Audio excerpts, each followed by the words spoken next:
کہ جب حضور مسجد نبوی سے باہر نکلتے ہیں تو آگے حضرت عمر و ابو بکر رضی اللہ تعالیٰ عنہما کھڑے ہیں، چہرے کے اوپر عجیب اداسی ہے۔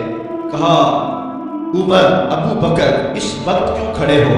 عرض کی حضور بھوک نے گھر میں ٹکنے نہیں دیا، ہم نے چاہا حضور کا چہرہ دیکھ لیں تو کچھ پیاس بجھ جائے، کچھ بھوک مٹ جائے۔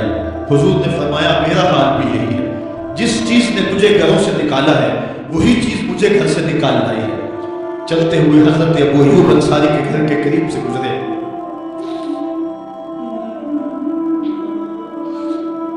تو حضور کی خوشبو پا کے وہ باہر آ گئے۔ عرض کی بندہ نواز آج میرے مہمان نہیں بنتے؟ حضور نے کہا تمہاری مرضی۔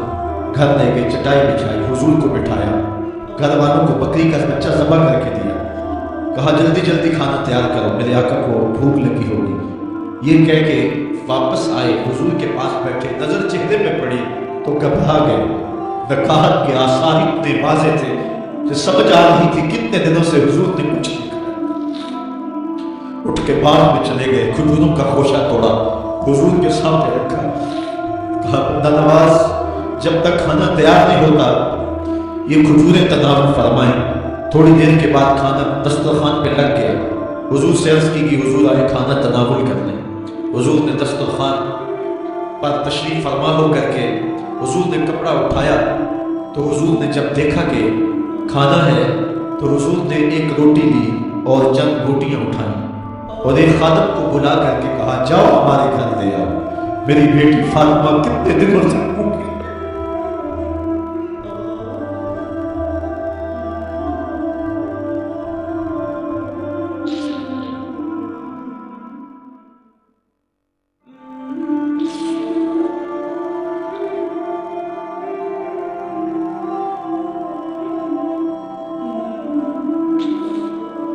کہا جاؤ ہمارے گھر سے آؤ، میری فاطمہ کتنے دنوں سے بھوکی بیٹھی ہے، مال کے کونین ہیں گو پاس کچھ رکھتے نہیں، دو جہاں کی دیکھتے ہیں ان کے خالی ہاتھ۔ آپ کو پتہ ہوگا کہ جب میرے رسول کا انتقال ہوا ہے، حضور کا وصال ہوا ہے، تو حضور کی ایک زرہ ایک یہودی کے گھر میں گروی رکھی ہوئی تھی، حضور نے زرہ رکھ کر کے اس سے قرض لیا ہوا تھا۔ یہ اسلام کی غربت کی کہانی ہے، اور پھر اللہ نے اسلام کو امانت کے رنگ بھی دیے۔ اور تمہیں کہانی سناؤں، حضرت عدی بن حاتم روایت کرتے ہیں، صحیح بخاری میں روایت ہے۔ یہ حاتم تائی کے بیٹے ہیں، کہتے ہیں میں حضور کی خدمت میں حاضر ہوا، ایک شخص آیا، کہنے لگا حضور غربت نے میرا برا حال کر دیا، اور اس نے شکایت کی، غربت کی، پسماندگی کی اور اپنی معاشی بدحالی کی۔ پھر ایک شخص آیا، کہنے لگا حضور میرے پاس دولت تو ہے لیکن میں نے جس منزل پہ جانا ہے راستہ پر خطر ہے، تو میرے لیے کیا حکم ہے کہ میں کیسے راستہ طے کروں؟ تو یہ دو لوگوں نے یہ باتیں کی تو حضرت عدی کہتے ہیں کہ حضور نے روئے سخن میری جانب موڑا اور میری جانب مخاطب ہو کے کہا عدی تو نے ہیرا دیکھا ہے؟ عدی کہتے ہیں میں نے عرض کی حضور دیکھا نہیں، سنا ہے، ہیرا یہ شہر ہے عراق کا۔ تو حضور نے فرمایا عدی تو نے ہیرا دیکھا ہے؟ میں نے کہا نہیں حضور دیکھا نہیں، اس کا تذکرہ سنا ہے۔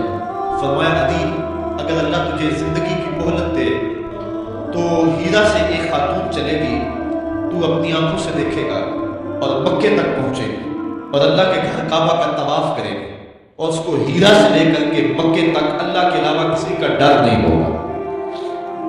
کہتے ہیں کہ میں نے دل میں کہا کہ پھر بنو طے کے ڈاکو مر گئے ہوں گے جنہوں نے عرب کے اوپر روک ڈال رکھا ہے، تو وہ تو پھر ختم ہو گئے ہوں گے۔ کہتے ہیں میں بھی سوچ ہی رہا تھا کہ حضور نے مزید میری حیرت میں اضافہ کرتے ہوئے کہا عدی اگر مجھے اللہ نے زندگی کی مہلت دی تو دیکھے گا کہ کسرا کے خزانے تیری جھولی میں ہوں گے۔ تو اس دور کی سپر طاقت تھی۔ میں نے کہا حضور کسرا بن ہرمز؟ حضور نے فرمایا ہاں کسرا بن ہرمز۔ کہتے ہیں کہ حضور نے پھر فرمایا دی اگر تو زندگی پائی تو وہ دن بھی دیکھے گا کہ ایک شخص زکوٰۃ کی رقم لے کر کے، زکوٰۃ کی چاندی لے کر کے، زکوٰۃ کا سونا لے کر کے نکلے گا اور اس کو کوئی زکوٰۃ کا مستحق ہی نہیں ملے گا۔ حضرت عدی بن حاتم کہتے ہیں کہ پھر میں نے وہ منظر اپنی آنکھوں سے دیکھا کہ ہیرا سے خاتون چلی اور مکے تک پہنچی اور امن ایسا تھا کہ اس کو اللہ کے علاوہ کسی کا ڈر نہیں تھا۔ پھر وہ لمحے بھی میں نے دیکھے کہ کسریٰ بن ہرمز کے خزانے مسجد نبوی کے باہر پڑے ہوئے ہیں۔ تو کہتے ہیں تیسری چیز میں دیکھ نہ سکا، اور میں نے لوگوں کو کہا کہ یہ میں تو نہیں دیکھ سکا، میری شاید زندگی وفا نہ کرے، اور اگر تمہاری زندگی وفا کرے تو تم دیکھنا، میرے آقا نے جو فرمایا تھا 2 باتیں تو پوری ہو گئی ہیں، اور تیسری بات تم دیکھ لو گے۔ حضرت یحییٰ بن سعید فرماتے ہیں کہ حضرت عمر بن عبدالعزیز کا زمانہ تھا، اور انہوں نے مجھے افریقہ کی جانب زکوٰۃ وصول کرنے کے لیے بھیجا۔ میں وہاں سے زکوٰۃ وصول کی، اور پھر میں زکوٰۃ لینے والے مستحقین کو ڈھونڈنے لگا، تو کہتے ہیں مجھے کوئی مستحق نہ ملا۔ پھر میں غلام پکڑتا اور اس کے پیسے دے کے اس کو آزاد کرواتا چلا جاتا۔ حضرت عمر بن عبدالعزیز کا زمانہ ہے کہ گورنر ہے عراق کا، وہ حضرت عمر بن عبدالعزیز کو لکھتا ہے کہ اتنی رقم ہے، اس کا کیا کرنا ہے؟ تو عمر بن عبدالعزیز کہتے ہیں رقم لے کے یہاں نہ آنا، وہاں عراق کے لوگوں میں بانٹ دو، جو زکوٰۃ کے مستحق ہیں ان کو تقسیم کر دو۔ تو گورنر لکھتا ہے جو مستحق ہے ان کو دے دی، اب کوئی مستحق نہیں رہا تو میں کیا کروں؟ حضرت عمر بن عبدالعزیز کہتے ہیں جو مقروض ہیں ان کا قرض اتار دو۔ تو کہتے ہیں کہ ہاں قرض بھی میں نے اتار دیا ہے، رقم پھر بھی بچ رہی ہے، کیا کروں؟ تو حضرت عمر بن عبدالعزیز نے پھر لکھا جو شخص شادی کرنا چاہتے ہیں ان کا حق مہر ادا کر دو۔ میں نے کہا کہ وہ بھی کر دیا ہے، رقم پھر بھی بچ گئی، اب کیا کروں؟ تو حضرت عمر بن عبدالعزیز نے مجھے لکھا کہ جو غیر مسلم ہیں جنہوں نے ٹیکس دیا ہوا ہے، جتنا ٹیکس دیا ہے اس سے دگنے پیسے ان کو قرضے میں دے دو، اور ان کو کہو جاؤ اس کا کاروبار کرو، کھیتی باڑی کرو، اور ساتھ میں یہ بھی کہہ دینا قرض کی فکر نہ کرنا اور زیادہ اس میں پریشان نہ ہونا، جب دے سکو گے دے دینا۔ یہ دور بھی پھر اسلام نے دیکھا اور یہ گھڑیاں بھی دیکھی، جب چتھڑے پہنے ہوئے تھے، جب پہبند لگے لباس پہنے تھے، جب پیٹ میں ڈالنے کی لقمہ بھی نہیں تھا، اللہ کا دین اس وقت بھی غالب تھا، اور جب گلیوں کے اندر ریشم بکھرا ہوا ہوتا تھا کوئی اٹھانے والا نہیں تھا، دین اس وقت بھی غالب تھا۔ دین کا غالب ہونا یا نہ ہونا اس کا تعلق جو ہے وہ مال و دولت سے نہیں ہے۔ اقبال کہتا ہے کہ زوال بندہ مومن کا بے زری سے نہیں، مومن کا زوال بے زری سے نہیں ہے، بلکہ اس کا سبب کوئی اور ہے۔ وہ سبب ڈھونڈنا ہے کہ ہم دنیا میں رسوا ہو کے کیوں رہ گئے، ہم زمانے کے سامنے تماشا کیوں بن کے رہ گئے، آج پوری کائنات میں رسوا ہو کے کیوں رہ گئے، آج ہمارا تماشا دیکھا جا رہا ہے، آج بھوکے کتوں کو ہماری بیشتر بیتوں کے اوپر چھوڑا جا رہا ہے اور اس کا تماشا دیکھا جا رہا ہے۔ کیا ہم نے یہ دن بھی دیکھنے تھے؟ ہم نے سراغ لگانا ہے۔